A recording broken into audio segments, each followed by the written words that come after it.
Hello, everyone. In today's video, we're going to go over the secrets to winning at a real estate auction. And the first thing you need to learn to do is do your homework. And what I mean by doing your homework is due diligence on a property. So let's say you're picking a market like St. Louis, Missouri, and you find a property on whatever street. And you type in the address and then you're pulling up comps and you see that there's pretty big variations in pricing. Well, this is where you really got to be confident and careful. You got to really be able to hone in your comps and be able to get the right pricing on this. This is the most important part. You see your preparation. This is the homework. So you want to be able to pull good comps and be able to recognize through pictures, through information from realtors, through information from the seller about the condition of the property, what needs to be done, and what the repairs are going to cost you, because this is how you come up with your after repair value, otherwise known as ARV. And then that leads you to your MAO, which is your maximum allowable offer. This is why homework is the most important thing. All right, the second key to winning online auctions is securing your financing. So, with online auctions, you have to come up with money up front. When you win that bidding process, when you win the bidding in the auction, that is, what you end up doing is you end up filling out an agreement of sale, and then you're going to end up sending your security deposit, your earnest money deposit within, let's call it 24 to 72 hours, depending on the auction company. Usually you do have up to about 72 hours or so. So you're going to need to have that financing, whether you have that cash in your checking account, whether you have a private lender who's going to lend you that, or whether you have a business partner who's going to be able to do that. You need a money partner if you do not have the funds. So securing your financing, you could do in multiple different ways. We have different videos explaining how you can do that and secure that. But I want to get into the basics of, let's just assume that you have a partner who is your money partner on this. And that is securing your financing. Hopefully they're cash, so you can become a cash buyer. But if not, you can go to an asset-based lender. A lender such as Dominion Financial, Kiavi, Lima One Capital, Lending One. There's a multitude of them out there. All of them are pretty good. And if you have experience, that's great. You're going to be able to get a loan much easier. If you don't, they're not going to be able to give you a loan very easily, right? You're going to be able to maybe have to put 20% down, as compared to an experienced investor who can put 5% down. Securing your financing is super important.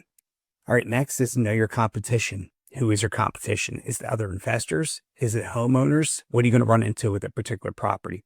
So if it's run down, it's probably not going to be an owner-occupant looking to buy it. You're going to probably be facing other investors. So know what your other investors are in that market are paying. Are they at 70% of after repair value? Are they at 75%? Are they at 65%? Depending on what market you're in, there are going to be different numbers on this. And we've reduced our numbers down to 65% universally across the United States. We're not going any higher than that right now, just because the market is a little bit flat, right? It's not really in the uptrending. Depending on what market you're in, it's not uptrending. In Florida, in other words, it's down 10% year over year. And in the Northeast, they're still going up 10%, right? So it depends on what market you're in. It's definitely very market dependent, but you want to know your competition and you need to know your numbers in advance. All right, next, be strategic with your bidding. So whether you want to bid early or late or the entire time, because these auctions can run 3 days, sometimes longer, sometimes a week, depending on the auction company. So be strategic and don't be one of those people that just bids your maximum allowable offer right up there. Don't do that, because you want to try to get it below your maximum allowable offer. That is very important. Next, the psychological edge. Don't fall in love with the property, right? This is something that is an investment. It is not something you want to fall in love with and overbid the property. Super important. Be on tune with that. Understand what your maximum allowable offer is and stick with it.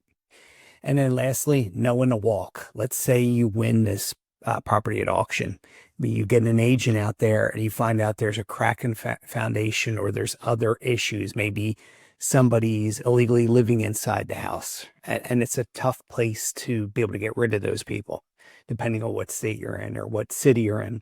So that might be something you need to walk away from. And then you got to let the auction company know why you're walking away, whether it's a foundation crack that you have a contractor who has given you an estimate that's way higher than you thought, you could submit that to them and try to get them to drop the price a little bit. Sometimes they do, sometimes they don't, depending on what the market is. But they will look at those items. But you got to know when to walk. It's very important to know when to walk, know when to hold them, know when to fold them, as Kenny Rogers said. These are going to be the most important tips I can give you for winning in an online auction. If you want to learn more on our program and how we can teach you, you got group coaching options and you've got a do-it-yourself options, or you can simply just join our coaching calls monthly at just $97 per month. You could do that at or fliprealestatevirtually.com. If you want to join our coaching program, it's reoauctionacademy.com, and we look forward to seeing you there.